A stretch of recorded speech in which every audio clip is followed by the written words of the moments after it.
What's up, metal and heavy music fans? It's Flight of Icarus again with metaltrenches.com. As always, if you haven't already, please do subscribe to the channel, like the video if you enjoyed, and hop down to the description so you can follow us on social media, join the mailing list, and hopefully support us on Patreon or Subscribestar. But it is time to review the new album from Dragonforce, Extreme Power Metal, via Metal Blade Records. Now, like many, my introduction to Dragonforce was Through the Fire and Flames. I caught the music video and I was intrigued by the combination of just ripping musicianship and also a certain level of self-aware humor, obviously. And of course, I definitely spent some time playing that song on Guitar Hero and also many a time just gang singing it, driving down the highway with college friends after a late night partying. And while I'm not much for power metal, like you'll rarely hear me talk about it, but something about these guys just really transcends the genre for me. It's just damn fun. Even for someone who much prefers death growls and blackened shrieks to these epic operatics, there's just something about Dragonforce that keeps me coming back. And while I didn't really return to them until their last album, 2017's Reaching into Infinity, even after that time away, I was very quickly reminded of just how accessible these guys are, and above all, their dedication to just creating an experience that is campy as hell. And as for extreme power metal, this album is no different. The album's super anthemic through and through, mixing everything from Blind Guardian to Motley Crue. There's plenty of great sing-along moments that are sure to get stuck in your head. And of course, the guitars are as good as ever. No surprise there. This album is quite frankly like 40% solos at least. I think on a visceral level, these guys always tap into the first time I heard Extreme's Do You Want to Play while watching Bill and Ted's Excellent Adventure, childhood favorite of mine.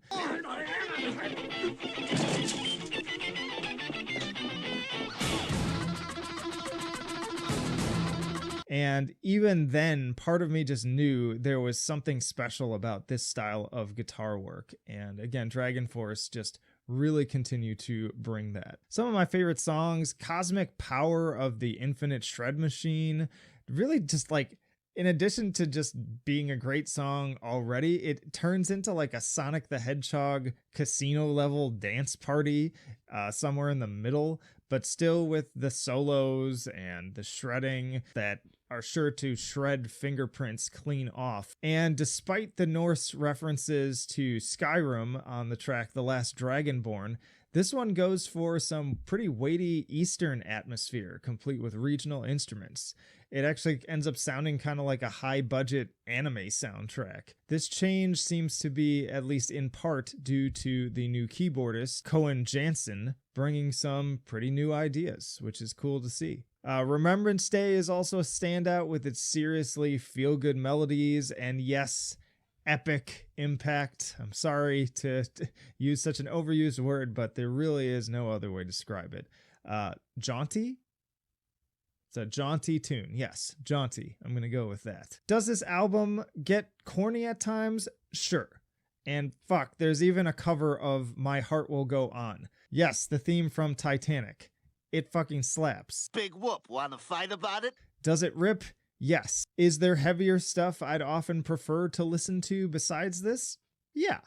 But sometimes you just need a little Queen to go with your Morbid Angel. Speaking of which, I'm not really sure that they quite deliver on the extreme portion of the album title, and that was a little disappointing because given some of the past forays into death metal that they've done, like The Edge of the World, which was definitely a standout on the previous album, I was kind of hoping that they'd take that to the next level given the title, but not so much. And also, just a more general piece of feedback, it does feel a little bit on the long side. But in terms of scoring, I give this a 9 for enjoyability. Really great time. Again, it drags a bit given like there's just so much guitar work happening here. It can get pretty dense. So given that, I couldn't give it quite a 10, but still very fun.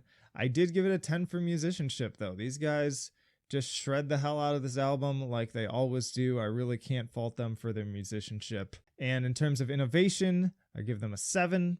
Pretty typical fare. Overall, I like that they tried a few new things. I would actually like to hear a little bit more of that to kind of change things up throughout the course of the album. But overall, averaging out to an 8.7, B+.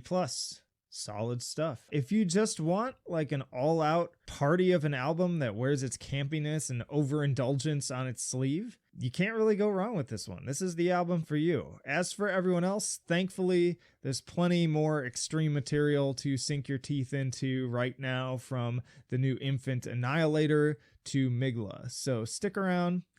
Plenty of other videos on the channel, of course. If you enjoyed this one, there's other reviews. There's sort of reflections back on bands that sort of got me into metal to begin with. Of course, there's the podcast too, which I put out every week. So check those out. Again, hop down to the description and be sure to subscribe, follow us, sign up for the mailing list, and please consider throwing us even just $1 a month on Patreon or Subscribestar. It really helps me cover the overhead costs and continue to grow and expand in what I'm doing here. But for now, this is Flight of Icarus signing off.